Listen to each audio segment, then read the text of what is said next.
مولانا صاحب، جب میں قرآن پاک پڑھتی ہوں یا سنتی ہوں مجھے بہت نیند آتی ہے، اس کے بارے میں کچھ بتائیے، ایسا کیا ہو سکتا ہے؟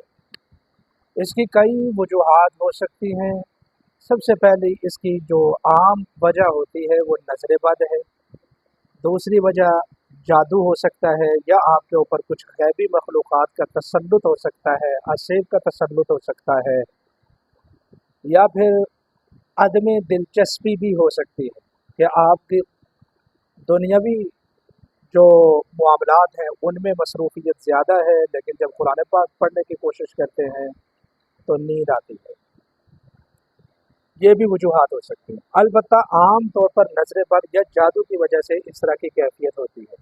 ایسا بندہ جب مکمل توجہ سے اذان کو سنتا ہے تو اس کو بھی صحیح طریقے سے نہیں سن سکتا، یعنی دینی معاملات جو ہوتے ہیں وہ اس کے متاثر ہو جاتے ہیں۔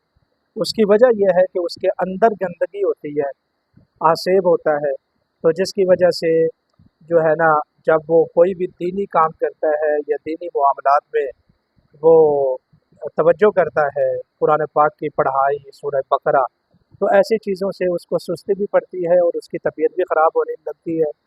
نماز میں یا تو پڑھنے کو دل ہی نہیں کرتا، یا پھر نماز پڑھتا ہے تو جلدی سے ختم کرنے کو دل کرتا ہے، نہ چاہتے ہوئے بھی اکتاہٹ ہوتی ہے۔ بندہ بڑا پریشان ہو رہا ہوتا ہے کہ میں کیوں ایسا میرا دل کر رہا ہے کہ میں جلدی سے نماز کو ختم کروں، چاہ بھی نہیں رہا ہوتا، لیکن اس کے باوجود اس کو بے چینی سی لگتی ہے، بے قراری سی لگتی ہے، اس کی کوشش ہوتی ہے کہ جلدی سے میری نماز ختم ہو، یا پھر وہ نماز پڑھے گا ہی نہیں، نماز کے ٹائم میں سستی پڑ جائے گی، یا پھر نماز میں دل ہی نہیں لگے گا اس کا، یا پھر طبیعت بھی، کئی لوگ ہوتے ہیں ان کی طبیعت بھی خراب ہوتی ہے۔ ایسی تمام وجوہات روحانی وجوہات ہو سکتی ہیں۔ آپ کو ان کا علاج کروانا چاہیے۔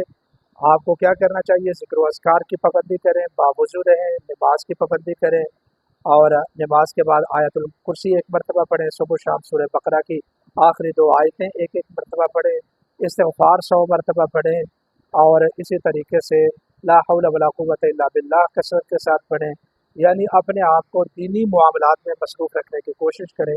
انشاءاللہ العزیز آپ کی طبیعت ٹھیک ہو جائے گی۔ جزاکم اللہ خیرہ و احسن الجزاء فی الدارین۔